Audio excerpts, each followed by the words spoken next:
Monsieur le ministre des Armées, lors du dernier sommet de l'OTAN, les principaux pays européens ont annoncé l'objectif de consacrer 3,5% de leur PIB à la défense. Cette appréhension des périls qui planent sur l'Europe et de la nécessité d'une montée en puissance de ses capacités militaires est à saluer. Elle le serait encore plus si elle n'était aussi tardive et si elle n'avait nécessité l'injonction des États-Unis pour voir le jour. Mais des divisions profondes sont apparues entre Européens, masquées tant bien que mal par un communiqué d'une maigreur inaccoutumée, véritable haïku diplomatique.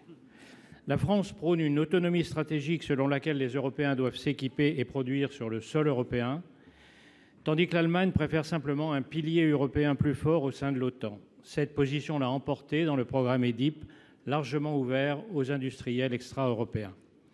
On ne peut qu'approuver la position de la France qui souhaite développer son industrie d'armement. Mais comment pourrait-elle avoir gain de cause si elle ne s'en donne pas les moyens ? Le 7 juin 2022, le président de la République, évoquant l'Ukraine, a déclaré solennellement « Nous entrons en économie de guerre ». 3 ans plus tard, on en cherche vainement le moindre signe. Le syndicat professionnel de l'aérospatiale indique que les commandes du ministère des Armées ont diminué de 33% de 2023 à 2024. En 2025, faute de nouvelles commandes de l'État, les PME ont de sérieux problèmes de trésorerie et les grands groupes doivent payer leurs fournisseurs pour des contrats qui devraient déjà avoir été signés. Monsieur le ministre, dans le contexte d'une augmentation des budgets de défense, mais aussi d'une concurrence accrue avec nos partenaires, USA et Allemagne en tête, quelle est la stratégie de la France pour soutenir ces industries de défense ? Dans l'immédiat, quand les commandes décidées pour 2025 seront-elles affermies ? Je vous remercie. Pour vous répondre, Monsieur Sébastien Lecornu, ministre des Armées. Merci beaucoup, Madame la Présidente, Mesdames, Messieurs les sénateurs, Monsieur le Ministre, Monsieur le Président Malhuret. 3 aspects dans votre question. Le premier, les commandes. C'est un peu le droit de suite des 2 heures d'audition que nous avons tenues hier sous la présidence de Cédric Perrin en commission de la Défense et des Affaires étrangères. Tout le retard qui malheureusement avait été pris suite au décalage des commandes liées à la censure, l'année budgétaire au ministère des Armées a commencé le 2 mars et non pas le 2 janvier, ont été rattrapés. Donc ça, c'est l'engagement que j'ai pris hier devant vous. Je le redis ici. Deuxième des choses, vous avez 268 milliards d'euros de commandes sur la LPM actuelle, 20 milliards d'euros pour cette seule année. On est sur des chiffres qui sont inédits en termes de commandes. J'y rajoute l'export. On est pratiquement sur la 3e année en 2025 consécutif de résultats à l'export qui sont très prometteurs, pratiquement autour de 20 milliards d'euros. Donc globalement, les commandes sont bien là. En tout cas, de manière historique, elles sont là, c'est incontestable. Et surtout, en plus, nos partenaires à l'export les portent. Le vrai sujet, c'est désormais l'augmentation de cette économie de guerre.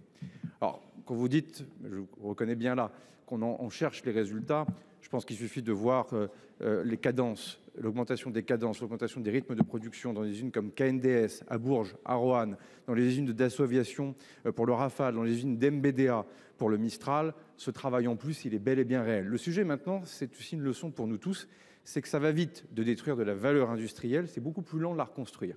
Et on le voit bien, ces fameux dividendes de la paix pendant toutes ces années 2000, la RGPP, la délocalisation de certaines filières, y compris pour nos munitions. Quelques mois permettent de délocaliser et détruire, il faut plusieurs années pour reconstruire. Et c'est évidemment dans le dur dans lequel nous rentrons, tant sur les sujets d'innovation que sur les sujets de production. D'ailleurs, l'industrie civile, automobile au hasard, a beaucoup à nous apprendre dans la suite de l'organisation industrielle. Ce n'est pas qu'une affaire d'argent, ça serait faux de le dire. Troisième sujet qui est un débat en tant que tel, OTAN, Europe. 3,5% certes, mais repartons comme on l'a toujours fait de nos besoins militaires réels, de notre propre menace, de notre propre modèle d'armée. Et de fait, il faut pousser. EDIP, les discussions ne sont pas terminées. Et le sujet otanien, il mérite à mon avis un débat ad hoc ici même au Sénat.